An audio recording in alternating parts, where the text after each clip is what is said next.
नोकरदारांसाठी सर्वात मोठी बातमी, 12 लाखांपर्यंतचं उत्पन्न आता करमुक्त। अर्थमंत्री निर्मला सीतारामन यांच्या घोषणेने मध्यमवर्गीयांना दिलासा, सरकारला 1 लाख कोटींचा तोटा होणार।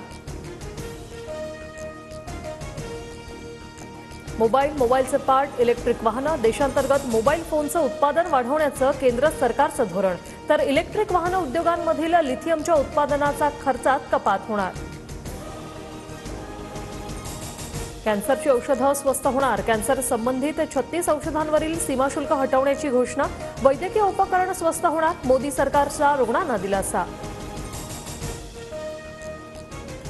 भारतात तयार केलेले कपडे स्वस्त होणार, कापड उद्योगाला चालना देण्याकरता सरकारचं पाऊल, तर चामड्याच्या वस्तू आणि टीव्हीचे देशांतर्गत पार्टही स्वस्त करण्याचा निर्णय।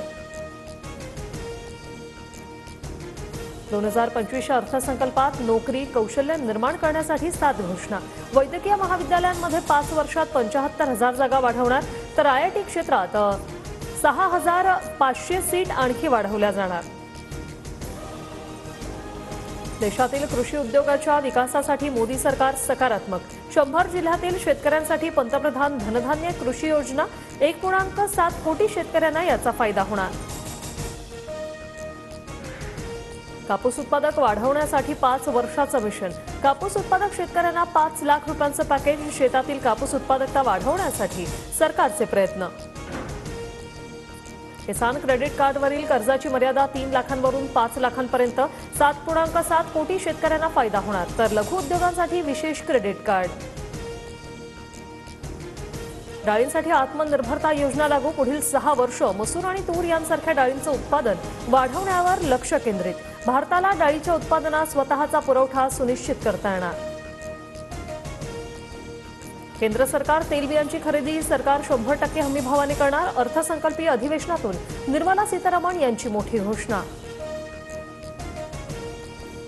मत्स्यपालनासाठी प्रोत्साहन देण्यासाठी योजना, केंद्र सरकार दुग्ध व्यावसायिक आणि मच्छीमारांना 5 लाखांपर्यंत कर्ज देणार।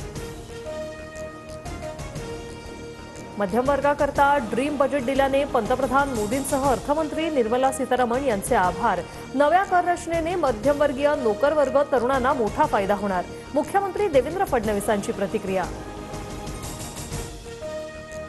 मार्चच्या पहिल्या किंवा दुसऱ्या आठवड्यात राज्याचा अर्थसंकल्प, शेतकरी सर्वसामान्य जनतेसह लाडक्या बहिणीचा विचार करून अर्थसंकल्प सादर करणार, उपमुख्यमंत्री अजित पवारांचं वक्तव्य। विधानसभा निवडणुकीपूर्वी बिहारसाठी घोषणांचा पाऊस, बिहारमध्ये मखाना बोर्डची स्थापना करणार, लहान शेतकरी आणि व्यापाऱ्यांना फायदा होणार, तर आयआयटी पटनाचाही विस्तार करण्याची घोषणा। रिक्षा आणि टॅक्सीचा प्रवास आजपासून महागला, रिक्षाचे किमान भाडे 26 रुपये, तर टॅक्सीचे भाडे 31 रुपये असणार।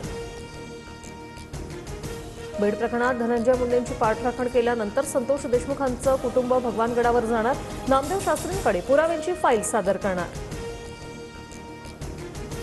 फडणवीसांना घोटाळ्यातून सीएम पद मिळालं असं राज ठाकरे म्हणतात, मग फडणवीसांचा राजीनामा घ्या, मनसेनं निवडणूक निकालावर संशय व्यक्त केल्यानंतर राऊतांचं विधान। सोनिया गांधींकडून राष्ट्रपतींचा पुअर लेडी असा उल्लेख, सत्ताधारी आक्रमक, राष्ट्रपती भवनाकडूनही प्रत्युत्तर, राष्ट्रपती भाषणावेळी थकल्या होत्या आणि त्याच गोष्टी परत बोलत होत्या, संसद भवन परिसरात सोनिया गांधींचं वक्तव्य।